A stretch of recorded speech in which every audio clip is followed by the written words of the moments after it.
If you've watched part 1, you now know about radio's development in 1920s America, and how it started out as a hobby and then exploded in popularity around 1922 or 1923, and that by the end of the decade, radio networks had emerged. But in this video, I'll focus more on what the programs themselves were like. So, without further ado, let's get into it.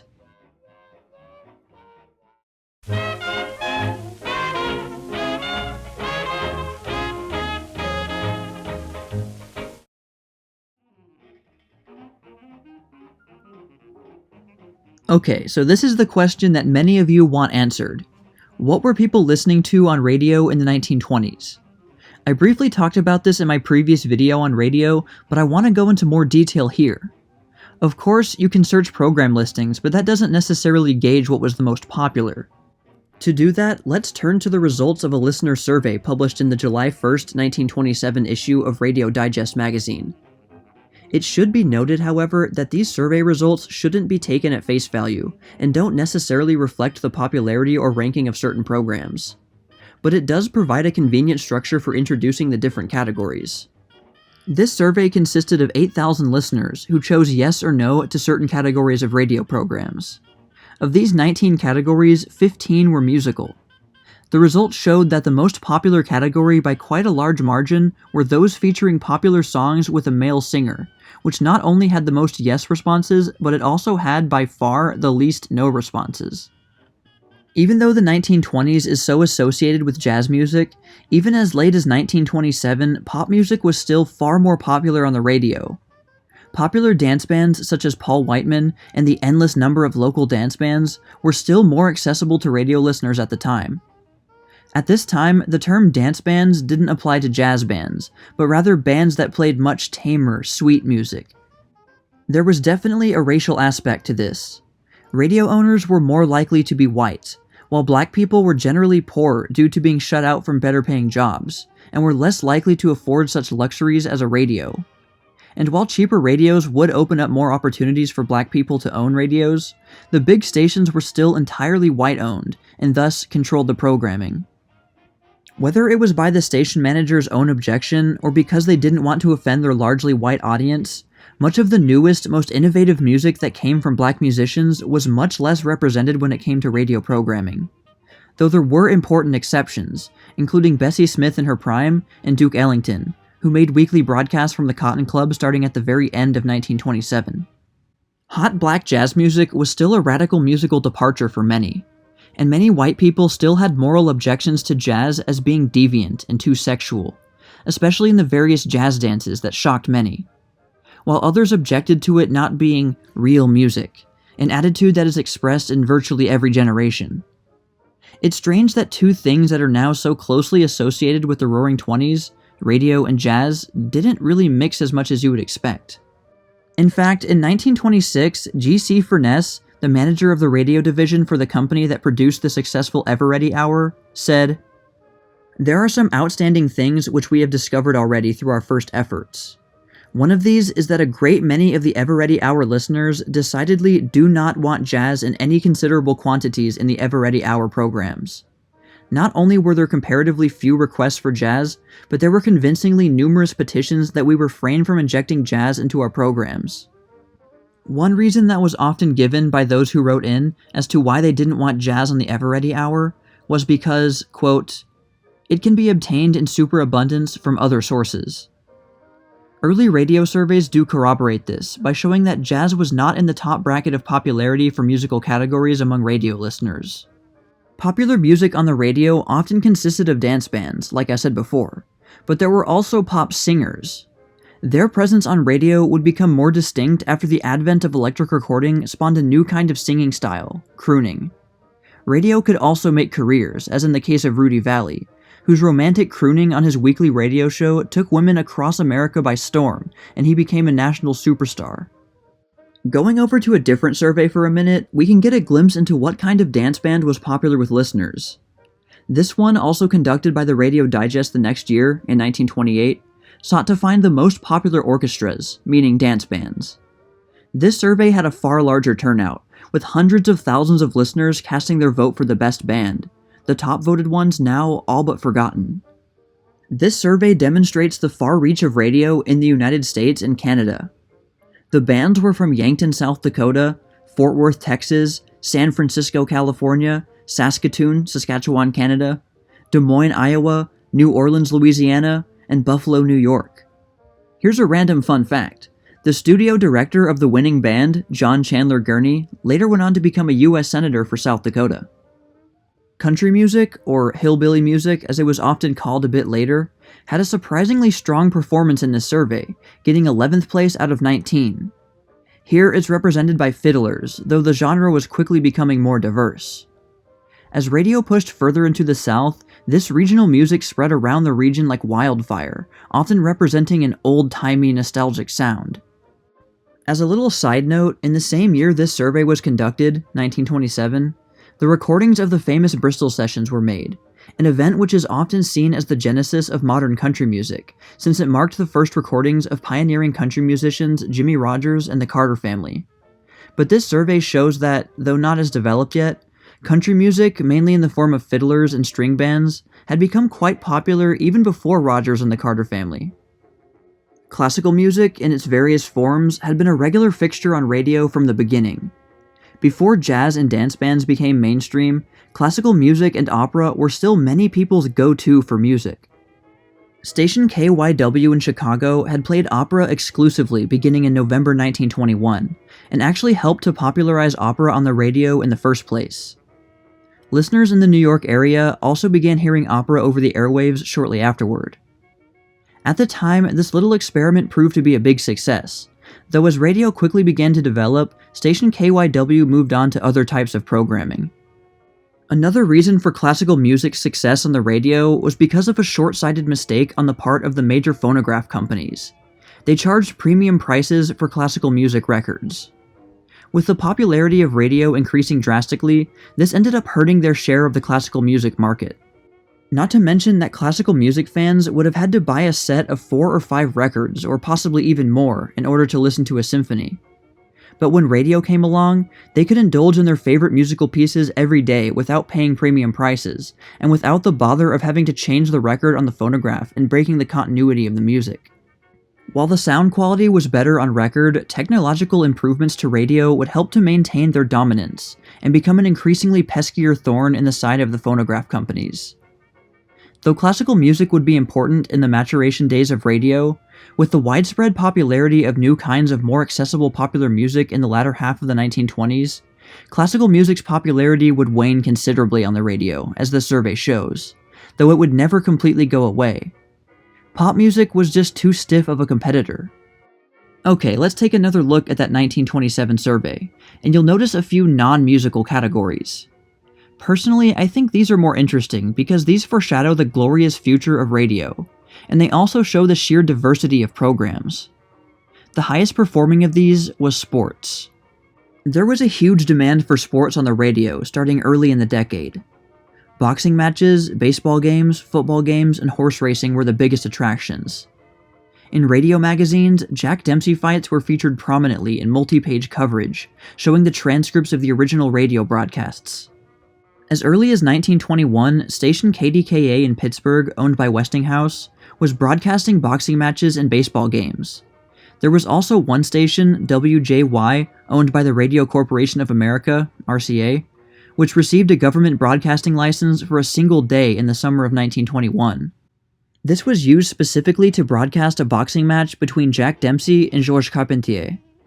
KDKA also broadcast a play-by-play of a Pirates vs. Phillies game on August 5, 1921, and a few months later, station WJZ in Newark, New Jersey, broadcast the 1921 World Series between the Yankees and the Giants, both New York teams at that time.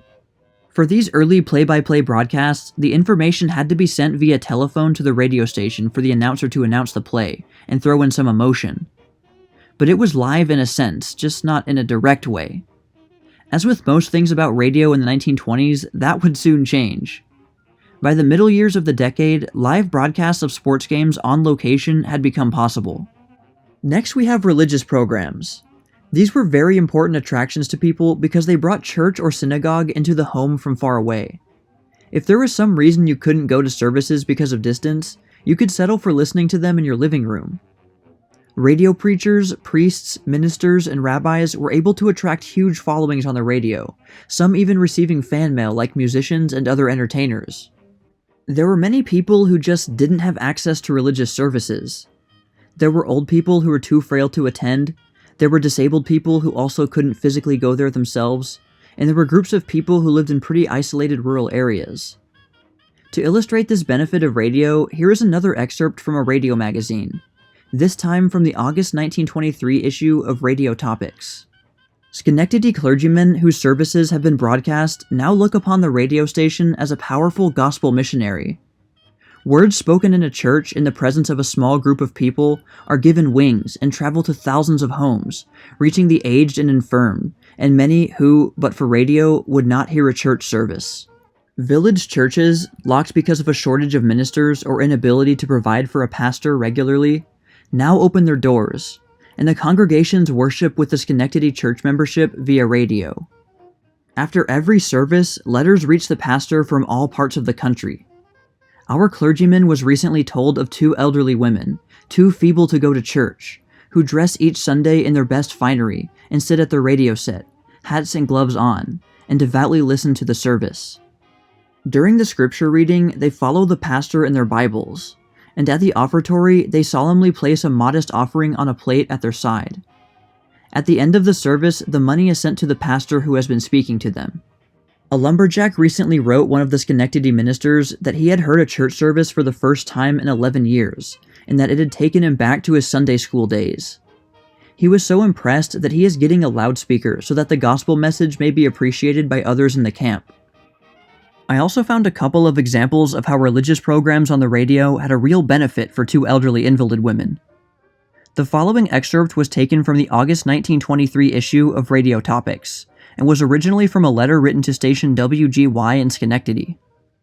Accept my thanks for the 2 sermons yesterday. I am a poor, hopeless invalid, and they were most comforting. I shall be waiting for the coming Sabbath, for you have brought something into my life I had never expected to enjoy again. And another elderly woman wrote, I have been an invalid for over 12 years, confined to my wheelchair or couch nearly all that time, and it is indeed a great privilege to hear the dear old hymns which I love so well, and the words of God so faithfully proclaimed. It helps me forget my suffering, for I am a great sufferer. Religious programs were extremely important in the development of radio. This was a time when religion was more, mainstream than today, and it was very important, perhaps the most important thing in many people's lives. Through necessity or convenience, radio provided them with something they considered indispensable. This would be many people's reason for using radio in the first place. Religious programs and services also helped give radio a positive image. It wasn't like Hollywood, where stories of scandals and sin seemed to be nearly daily occurrences, and this image helped soften the idea of radio to the more straight-laced and conservative people. It also served as a bridge between faiths, especially the various sects of Christianity and Judaism. Priests, preachers, and rabbis all shared the airwaves, and anyone could tune in at any time to hear what the others had to say, perhaps even leading to a better understanding of them and their beliefs. And then we have educational programs.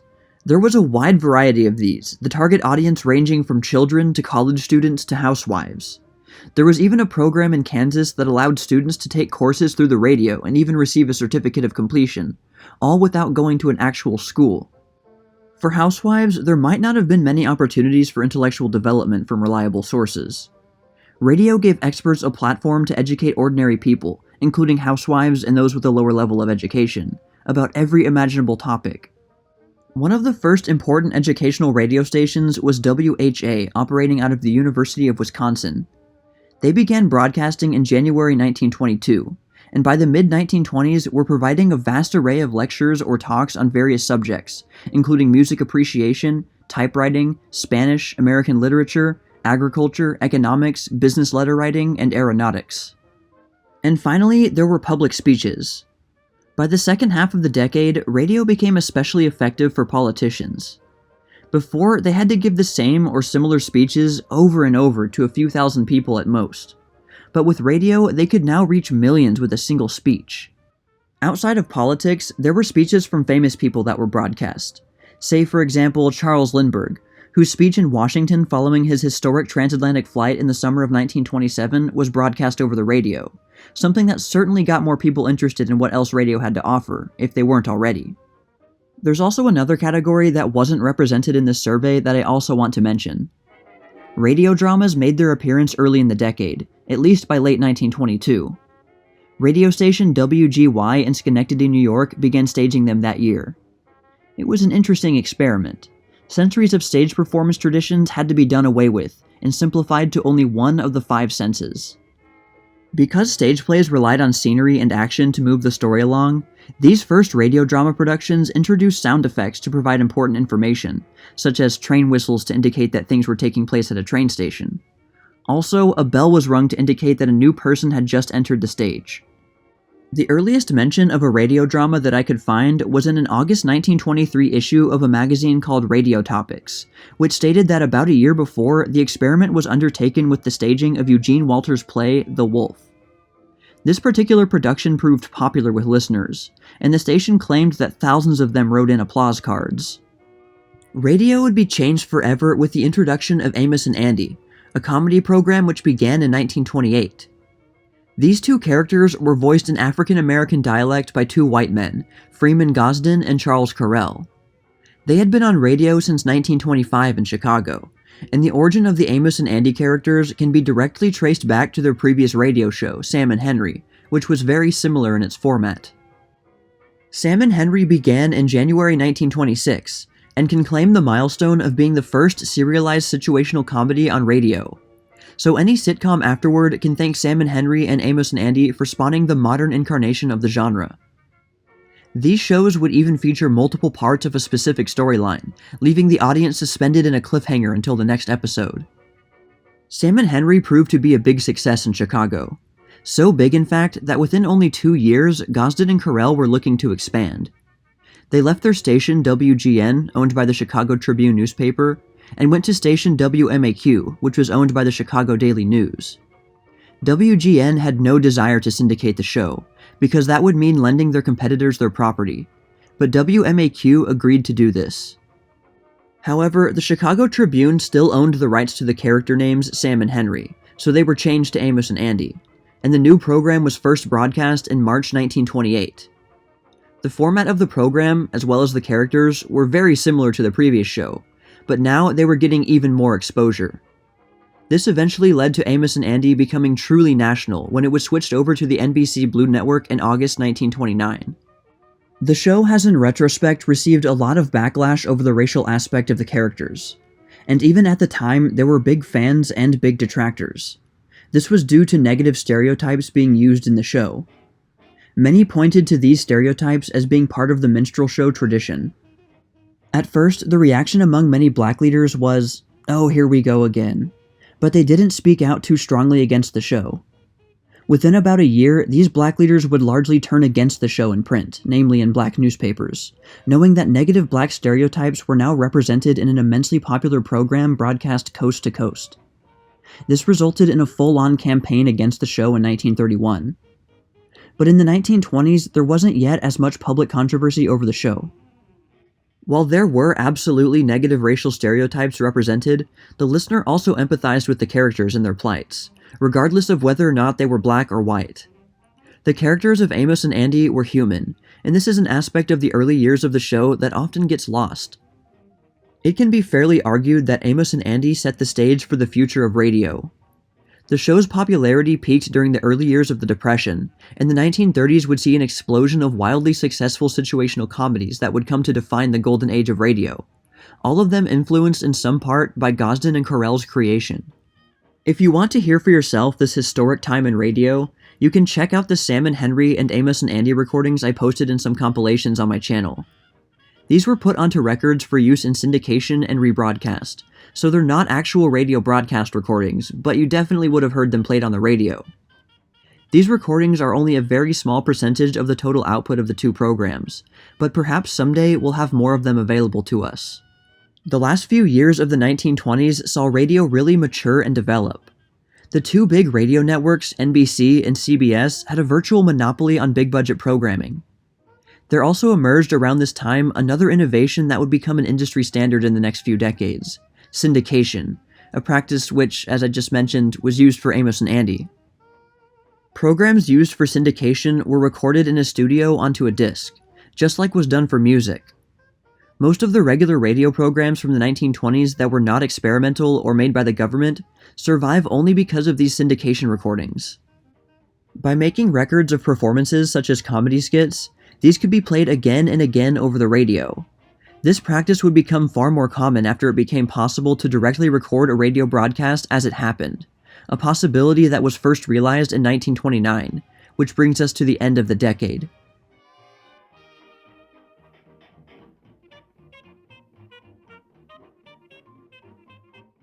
This was my longest documentary video by far, and it took a long time to collect all the materials I needed, but I'm really happy with the way it turned out. The first video on 1920s radio I made a long time ago is more of a primer, just the bare essentials more or less. But there were so many interesting things about 1920s radio that I knew I had to cover because they're not so well known, so I really wanted to make something more comprehensive and contribute something new to YouTube. Many people know that radio was important in the 1920s, but it rarely goes further than that in schools, at least in my experience, usually skipping ahead to FDR's fireside chats and World War II. The early days of radio are notoriously difficult to research, since we don't have the actual source material itself, just descriptions, recollections, listings, and ephemera. So I would like to list some of my main sources here.